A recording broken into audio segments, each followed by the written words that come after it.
Қытайдың вирусы бізге келді ме? Үкімет шекараны шынымен жапты ма? Дәріханаларда маска таусылып қалса не істейміз? Чё-то жөтеліп жүрмін. Вирус жұқпады ма? У вас все нормально? Да, все круто. Ага, да, слушай, а ты к нам надолго? Завтра уезжаю. Деп уайымдап алаңға батып жүрген едік. Ерлан Байбазаров бауырымыз өзінің өнерімен жүрегімізге жылу, жүзімізге күлкі қондырды.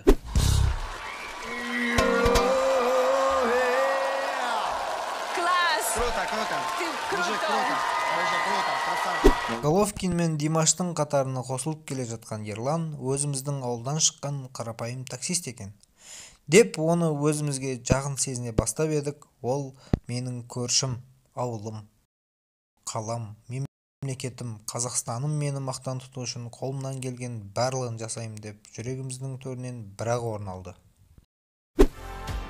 Я постараюсь сделать все, что от меня зависит, чтобы мною гордился мой сосед, даже улица моя, мой поселок, город, страна, Казахстан, чтобы пришел парень и спел, и развернул все кресла.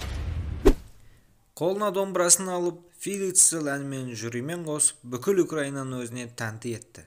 Базар жоқ Ерлан, сөзінде тұрады екенсің.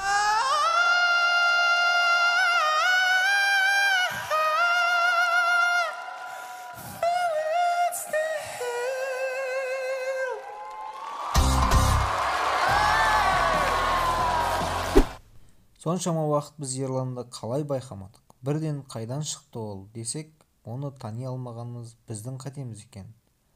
Ән айтып жүргеніне 6 жылдан асып кетіпті. Кішкене іздестірсек, ол X-Factor Қазақстан бағдарламасына қатысып, өнер көрсетіп қойыпты.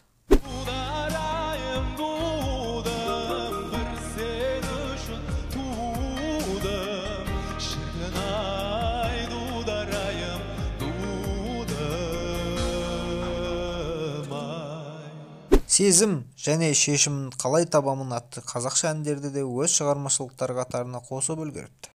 Сезім әуені тербетеді жүрек қағасын, ғашықтардың әсем әлемі. Шешімін қалай табам?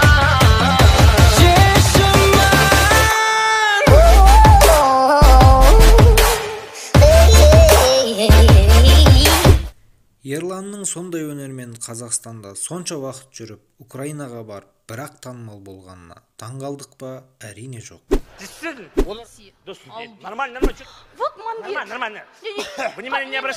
Мемлекетімізде қаншама Gucci, Armani, Dolce Gabbana кимесе де, өнер жұлдыздары бола алатын кісілер стройкада, таксиде, немесе офистерде қағазға көміліп жүр.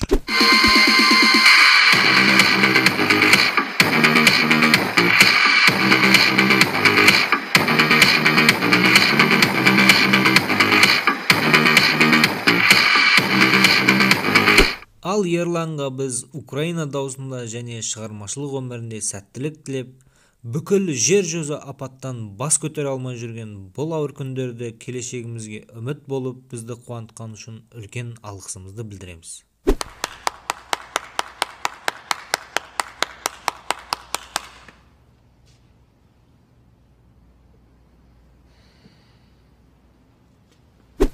Келешекте сізбен отырып сұхбат жасаймыз деген үміттеміз.